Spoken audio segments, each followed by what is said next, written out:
You know the drill. It's like 11:30 on a Tuesday night. You're in bed, doom scrolling through Instagram or YouTube, and the algorithm, it knows you. Oh, it knows you. It knows you're frustrated with your golf game, so it starts serving you videos like, fix your slice in 3 minutes. Yep. You watch that. Then you get one about shallowing the shaft, so you watch that too, then clearing the hips.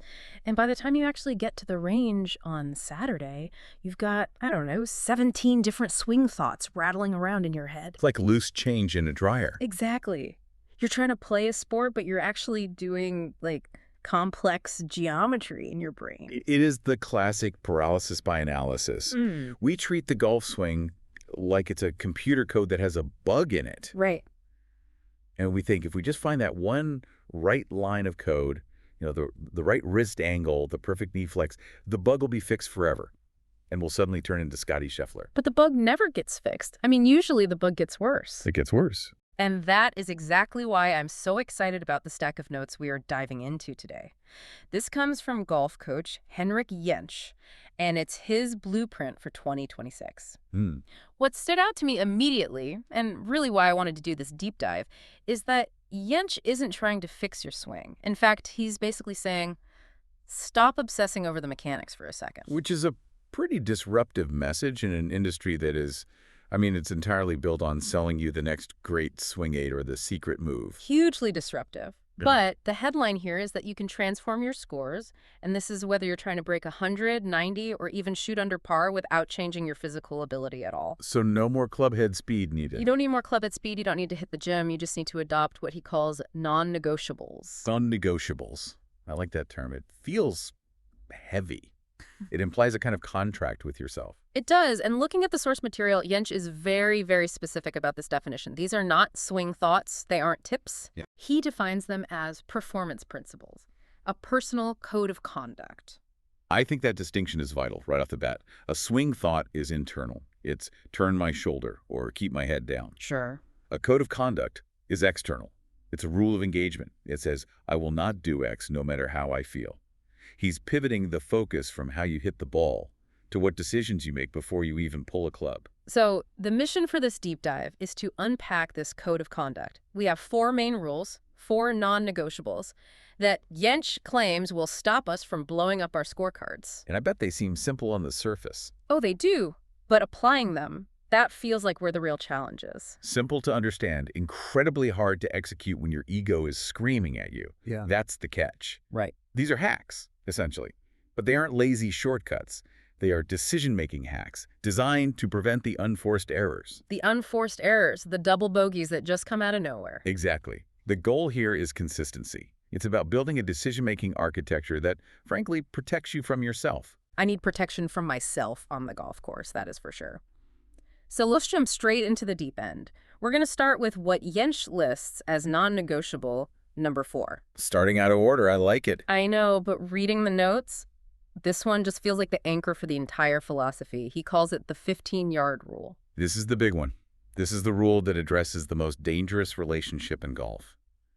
The relationship between the player and the hazard. So set the scene for us. What is the specific scenario this rule is trying to solve? Okay, so we have all been there. You are standing in the fairway. Maybe you got 190 yards to a green, but there's a lake in front of it.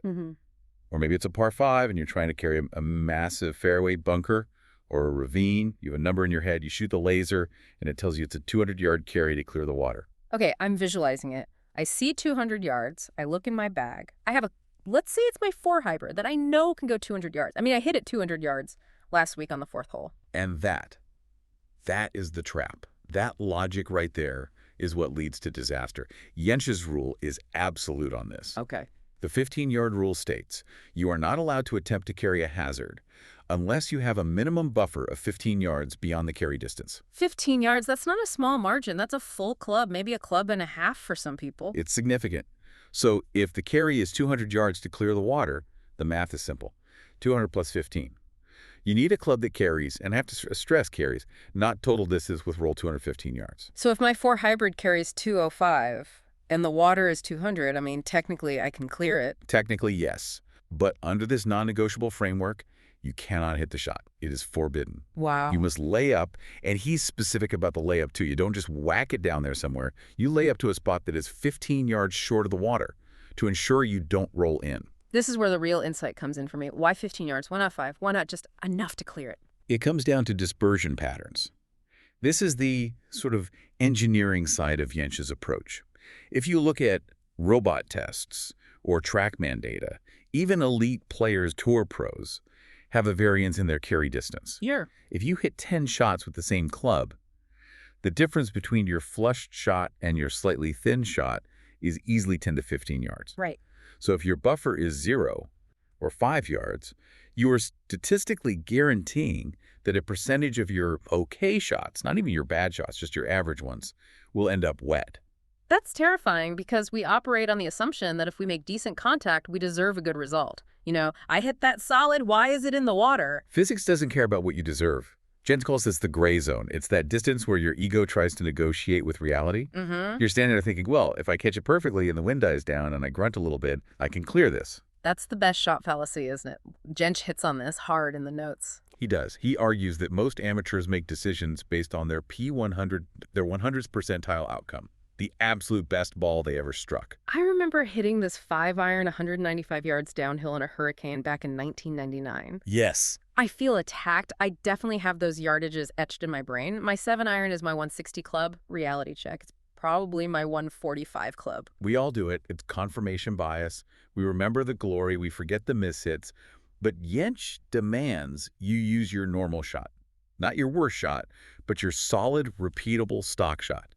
And if that stock shot doesn't have the 15-yard buffer, the shot doesn't exist. It doesn't exist. It's off the table. So it's not about playing defensively. It's about playing mathematically. Precisely. It's a risk of ruin management. If you take on a shot with 0 buffer, you're flipping a coin with your scorecard. If you play with the buffer, you are removing the double bogey from the equation entirely. You take the water out of play before you even swing. Okay, but here's a practical roadblock I can see listeners having. Most of us don't actually know our carry distances that precisely. We know our total distance. Right. I know my 7-iron ends up at 155, but that includes the roll. How does Jentsch expect us to verify this carry number without buying a $20,000 launch monitor? He has a really clever low-tech solution for this. He calls it range calibration. Okay. Next time you're at the driving range, don't just beat balls into the abyss.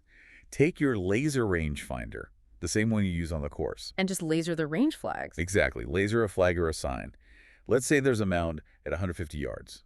Now grab the club you think carries 150. Hit it. And watch where it lands. Watch the impact, not where it rolls to. If the ball lands at the base of that flag, you know that club carries 150. But now apply the rule. Ask yourself, can I carry this mound if it was a hazard at 165? Because you need the buffer. Right. If you hit that club and it's landing at 150, you clearly don't have the buffer for a 150-yard hazard. You'd need to see the ball flying well past that target to validate the math. You need to see it landing at 165 to trust it for a 150 carry. Correct. He suggests doing this for your whole bag. It could be a sobering exercise. You might find out your 150 club actually carries 138. That hurts the ego, but it saves strokes. It's better to be hurt on the range than drown a ball on the 18th hole. It's instant handicap reduction. You just stop lying to yourself. Okay, so that's the 15-yard rule. It's the foundational safety net. But Jentsch has a full arsenal for 2026. There are 3 other non-negotiables that dictate how you play from tee to green. Right. Let's move to rule number 1. This one is about the tee box. Non-negotiable number 1, the tee shot rule. It says, if you are not hitting a driver, you must hit the fairway. Must is a strong word. I mean, that puts a lot of pressure on the shot. It implies a total failure of strategy if you don't. Let's break down the logic. Why do you choose not to hit driver? Usually, because the hole is tight. Maybe there's OP on the right or trees on the left. I want to play it safe. I want to keep the ball in play. Right. You are voluntarily sacrificing distance, probably 30 or 40 yards, in exchange for a premium on accuracy.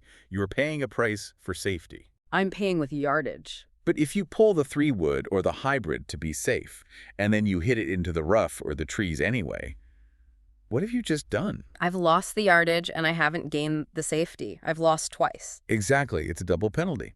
You're now in the rough, and you're 40 yards further back than you would have been if you just missed the fairway with your driver. Wow. Jentsch is saying that if you make the decision to club down, the execution of hitting the fairway becomes mandatory. It forces you to really think about which club you're pulling.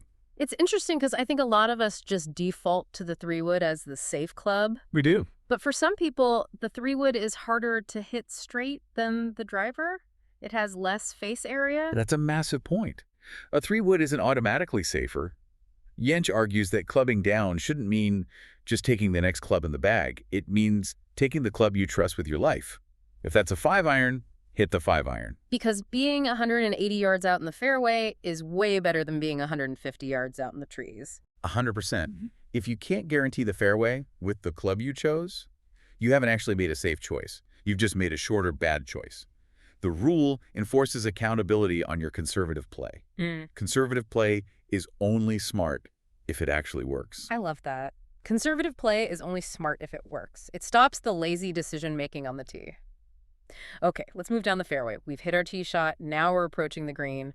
Non-negotiable number 2, the wedge rule. If you have a wedge in your hand, you must hit the green. Again, sounds obvious. I mean, who tries to miss the green? But I feel like there's more nuance here than just try hard. There is. This is about defining the floor of your performance. When you have a wedge, say, inside 120 yards, you are in what coaches call the scoring zone. You are on offense. You're thinking birdie. You're looking at the flag. You should be. But Jentsch says the non-negotiable is that you cannot walk away with a bogey. And the fastest way to make a bogey from 100 yards is to miss the green. Because now you're scrambling. You're chipping from nasty rough or you're plugged in a bunker. Exactly. It kills momentum. Mentally, missing a green with a 9-iron or a wedge is devastating. It signals to your brain that you aren't in control. It turns an opportunity into a crisis. So how does this rule change our behavior? Does it mean we stop aiming at flags? For many players, yes. It changes the target. If the pin is tucked behind a bunker on the right and you have a wedge, the aggressive play is to go for the pin. Right. But the non-negotiable play is to ask, if I miss this slightly right, do I miss the green? The answer is yes, you cannot aim there. So you aim 15 feet left to the fat part of the green. Ensure the surface. Ensure the putt. Jentsch is saying that with a wedge in hand, your dispersion circle must fit inside the green complex. If it doesn't, you need to aim safer. Getting on the green is the baseline requirement. It's about not wasting the good drive. There's nothing worse than piping a drive 280 down the middle, feeling like Tiger Woods, and then dumping the approach into a greenside bunker and making a 5. It's a total score killer. It just drains your energy for the next 3 holes. Okay, rule number 3. This one is my favorite because it addresses the part of the game I hate the most, the dead zone. The dreaded 30 to 80-yard shot. Why does he call it the dead zone? Because mechanically, it is the hardest yardage in golf for the amateur player. Think about the swing required for a 50-yard shot. It's awful. It's not a full swing. It's not a chip. It's this weird partial half-speed motion. I never know how hard to hit it. And what usually happens? I decelerate. I get twitchy. I chunk it 10 feet or I blade it across the green into the parking lot. It's pure panic. It requires exceptional feel and timing, which is the first thing to disappear under pressure. Jentsch's rule is brilliant in its simplicity. Do everything in your power to avoid being in that zone. But wait, sometimes you just end up there. Sometimes, yes. But often we arrive there by choice, even if we don't realize it. Ah. This connects back to par 5s or recovery shots. Let's say you're on a par 5. Going for the green in 2 is out of reach. You have 260 yards left. Most people grab their 3-wood and try to smash it as close as possible. Get it down there. That's the mantra. Right. You hit a decent shot, maybe 210 yards. Now you have 50 yards left. You have successfully navigated yourself directly into the dead zone. And now I'm sweating over a delicate half wedge over a bunker. Exactly. Jentsch says you should work the math backward. Instead of hitting it as far as possible, ask, what is my favorite yardage? For me, it's a full gap wedge, 100 yards exactly. I love that number. I can make a full swing. Perfect. So if you have 260 yards left, you subtract 100. That leaves 160. You hit a 7-iron or 8-iron for your layup. So I'm intentionally holding back. I'm hitting a 7-iron instead of a 3-wood. You are intentionally placing the ball. You are trading a difficult 50-yard partial shot for an easier 100-yard full shot. A full swing is easier to execute under pressure because you can just turn through the ball. You don't have to touch it. That is such a mindset shift. We're addicted to distance. We think getting closer is always better. Right. But 50 yards is arguably worse than 100 yards for a high handicapper. Statistically, it absolutely is. The proximity to the hole from 50 yards for a 15 handicap is often worse than from 100 yards because the contact is so inconsistent. Rule number 3 is about course management preventing mechanical failure. So to recap the 4 non-negotiables for 2026. 1. If you don't hit driver, you must find the fairway. Yep. 2, wedge in hand, must find the green. Must. 3, avoid the 30-80-yard dead zone by planning your layups. And 4, the 15-yard buffer on all hazard carries. It's a complete system. It covers every phase of the hole except putting. But here's the problem with systems. They sound great on a podcast. They sound great when I'm sitting here with a coffee. Right. But when I'm on the 12th hole, I've just made a double bogey, my buddies are chirping at me, and I'm steaming mad. The system evaporates. I revert to caveman mode. I just want to smash the ball. The red mist. We all know it. And Jentsch anticipates this. This is where the mental framework part of his notes comes in. He acknowledges that willpower is a limited resource. You can't just try harder to be disciplined. So how do we make these rules stick when the pressure is on? He suggests something very analog. He wants you to physically write them down. Like a cheat sheet. Literally. Write 15-yard buffer or no dead zone on your scorecard or in your yardage book before you even tee off. It acts as an external anchor. Exactly. When your brain starts spiraling or you get that rush of adrenaline to try a hero shot, you look down. The rule is written there in ink. It separates the decision from the emotion. It's not you deciding anymore. It's the rule book. It's like having a caddy who knows you're an idiot and stops you from doing stupid things. Essentially, yes. You become your own caddy. But there is another layer to this mental framework that I found fascinating. It's about how you talk to yourself about these rules. The internal monologue. Right. Jentsch warns against negative framing. Yeah. If you stand over the ball thinking, don't hit it in the dead zone, don't hit it in the dead zone, what happens? I stiffen up. I get anxious. And I usually hit it in the dead zone. It's a pink elephant effect. Your brain struggles to process the word don't. It just focuses on the object, the dead zone. Right. Jentsch argues for an active or approach mindset. So how do we flip that script? You rephrase the rule as a target. Instead of don't hit it in the water, the thought becomes, I am targeting the 15-yard buffer. Instead of don't miss the green, it's I am hitting to the center of the green. It seems like a subtle semantic trick, but does it actually work? In sports psychology, it's huge. It shifts you from avoidance motivation, which is fear-based and tightens your muscles, to approach motivation, which is goal-oriented and keeps you fluid. You're giving your brain a specific coordinate to hit rather than a disaster to avoid. That's it exactly. It feels like it would make the round more enjoyable, too. Playing in fear is exhausting. It is. Think about the stress relief of the 15-yard rule. You don't have to stand over the ball wondering, can I make this? You've already done the math. The math said no. The decision is made. You lay up. There's no stress, just execution. You're outsourcing the stress to the system. Exactly. Your trust to the standard you set before the round started. I think that's the key word, standard. It's not a hope. It's a standard. And that's what separates the low handicappers from the rest. It's not just that they hit the ball better. It's that their standards for decision-making are just higher. Yeah. They simply refuse to take the gamble that the 20 handicapper takes 5 times around. It brings us right back to the start. We spend thousands of dollars on drivers to gain 5 yards, but we bleed strokes because we ignore simple math. It is the lowest hanging fruit in the game. You can lower your handicap by 3 or 4 strokes next season without hitting a single ball on the range just by adopting these 4 rules. That is a massive claim, but the logic really holds up. Before we wrap this deep dive, I want to circle back to one concept that really stuck with me.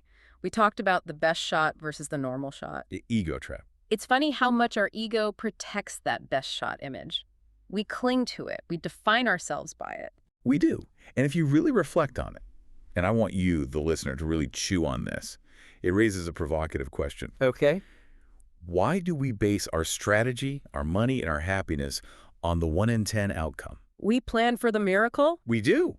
We walk around the course convinced we are the player who hits that one perfect shot, completely ignoring the player who hits the other 9. It's like betting on a single number in roulette every single time and being shocked when it doesn't hit. Exactly. Jentsch's philosophy suggests that perhaps the biggest hazard on the course isn't the water or the sand or the trees. It's our own optimism. Oof, that is deep. Our own optimism is the hazard. It is.